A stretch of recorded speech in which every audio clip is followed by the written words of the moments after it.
नमस्कार, मैं अंकिता धवन। हिमाचल प्रदेश के मुख्य समाचारों में आपका स्वागत है। सबसे पहले हेडलाइंस। सीएम सुक्खू केंद्र के बजट से निराश, कहा उम्मीदों के अनुसार नहीं मिला बजट। नेता प्रतिपक्ष ने की बजट की तारीफ, कहा सभी वर्गों के सशक्तिकरण का साधन है ये बजट। हिमाचल के 357 कंडक्टरों को मिली नौकरी, एचआरटीसी ने जारी किए निर्देश। अधिकारियों के मौज पर लगेगा अंकुश, खर्चे कम करेगी सरकार। राज्यसभा चुनाव की चुनौती वाली याचिका पर सुनवाई, केस आगामी 6 जुलाई को सुनाया जाएगा। मुख्यमंत्री की मंजूरी को भेजी जेबीटी शिक्षकों की नियुक्ति की फाइल, स्टेशन अलॉट करने पर फंसा पेंच। आईजीएमसी अस्पताल में 600 स्टाफ नर्स और 43 ओटी असिस्टेंट की जल्द होगी तैनाती, सीएम सुक्खू ने जारी किए निर्देश। हिमाचल में फिर भिड़े पर्यटक, हुआ भारी चालान। हिमाचल में बारिश और फ्लैश फ्लड का अलर्ट जारी, मानसून पकड़ेगा रफ्तार। अब खबरें विस्तार से। केंद्रीय वित्त मंत्री निर्मला सीतारमण ने मंगलवार को मोदी सरकार के तीसरे कार्यकाल का पहला आम बजट पेश किया। उन्होंने घोषणा की है कि पिछले साल मानसून में हिमाचल में भारी तबाही हुई थी। हिमाचल सरकार को बुनियादी ढांचे के निर्माण के लिए बजट दिया जाएगा। हालांकि उन्होंने अभी ये नहीं बताया है कि राज्य को कितना बजट मिलने वाला है। हिमाचल में सीएम सुखविंदर सिंह सुक्खू ने कहा है कि हम उम्मीद लगाए बैठे थे कि post disaster need assessment fund मिलने वाला है। हिमाचल के साथ साथ बजट में उत्तराखंड और सिक्किम का भी जिक्र हुआ है। उत्तराखंड और सिक्किम के साथ असिस्टेंट शब्द लिखा गया है। हिमाचल को मल्टी लेवल इंफ्रास्ट्रक्चर प्रोग्राम लिखा है।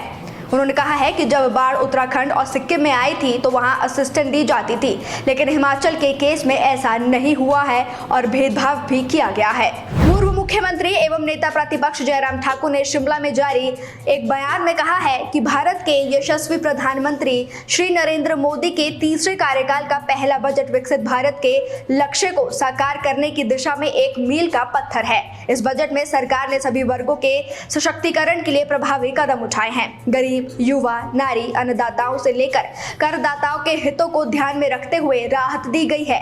ये बजट देश के युवाओं के हौसले को उड़ान देगा। कृषि के क्षेत्र में उत्पादन बढ़ाने से लेकर उनके भंडारण और विपणन के क्षेत्र में निवेश से किसानों की बाजार में पकड़ और मजबूत भी होगी, जिससे वो अपनी शर्तों पर अपने उत्पादों को बेच भी सकेंगे।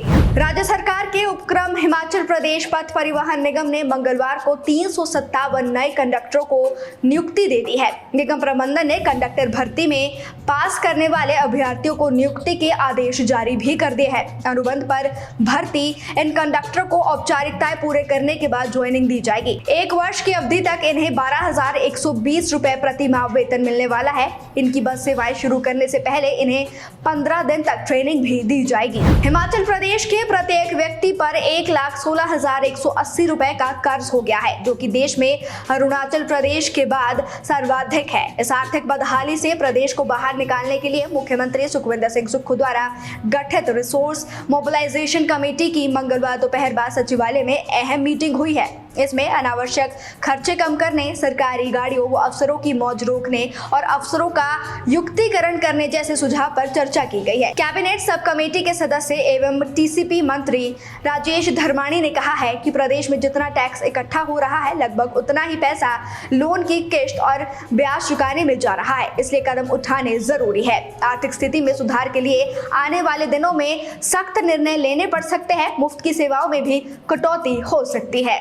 हिमाचल हाई कोर्ट में मंगलवार को राज्यसभा चुनाव को चुनौती देने वाले याचिका पर सुनवाई हुई। इसमें याचिकाकर्ता पक्ष यानी कि अभिषेक मनु सिंघवी ने अपना जवाब फाइल किया है। दरअसल बीते 9 जुलाई की हियरिंग में राज्यसभा सांसद हर्ष महाजन ने सिंघवी की याचिका को खारिज करने के लिए अर्जी दी थी। याचिकाकर्ता पक्ष द्वारा आज जवाब देने के बाद कोर्ट ने हर्ष महाजन को इसका रिजाइंडर देने के लिए कहा है। अब ये केस आगामी 6 जुलाई को सुनाया जाएगा। उस दिन इस केस में बहस भी शुरू होगी। हिमाचल प्रदेश के सरकारी स्कूलों में जेबीटी शिक्षकों को नियुक्ति देने की फाइल मुख्यमंत्री की मंजूरी के लिए भेज दी गई है। बैच वाइज आधार पर नवनियुक्त शिक्षकों को स्टेशन अलॉट करने को लेकर पेंच फंस चुका है। 1161 नए शिक्षकों को आवंटित किए गए स्कूल बदलकर मंजूरी के लिए फाइल भेजी गई है।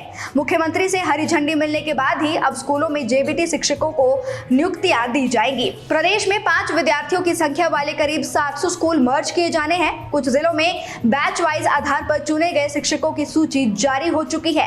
इन सूचियों में ऐसे स्कूलों में भी जेबीटी शिक्षकों को नियुक्तियां दे दी गई हैं, जिन्हें आने वाले दिनों में विद्यार्थियों की कम संख्या के चलते मर्ज किया जाना है। हिमाचल प्रदेश हाई कोर्ट ने मानहानि के मामले में पूर्व मुख्यमंत्री प्रेम कुमार धूमल, नेता प्रतिपक्ष जयराम ठाकुर समेत भाजपा के 9 नेताओं को नोटिस जारी किया है। मंत्री जगत सिंह नेगी ने इन सब के खिलाफ सीजीएम किन्नौर में मानहानि का मुकदमा दायर किया था। सीजीएम किन्नौर के तेजवंत सिंह के खिलाफ समन जारी किया था। इसी फैसले के खिलाफ जगत सिंह नेगी ने हाई कोर्ट में याचिका दायर की। उन्होंने आरोप लगाया है कि इन सब के खिलाफ मानहानि का मुकदमा चलना चाहिए। हिमाचल प्रदेश के मुख्यमंत्री ठाकुर सुखविंदर सिंह सुक्खू ने स्वास्थ्य विभाग की बैठक में अधिकारियों को आवश्यक दिशा निर्देश दिए हैं। सीएम ने कहा है कि प्रदेश सरकार मेडिकल कॉलेजों में मरीजों को गुणवत्तापूर्ण स्वास्थ्य सुविधाएं उपलब्ध करवाने के लिए प्रतिबद्ध है। उन्होंने कहा है कि राज्य सरकार स्वास्थ्य के विकास के साथ साथ डॉक्टरों, पैरामेडिकल स्टाफ के खाली पदों को भर रही है ताकि लोगों को विशेष चिकित्सा सुविधाएं प्राप्त करने में कोई परेशानी ना हो।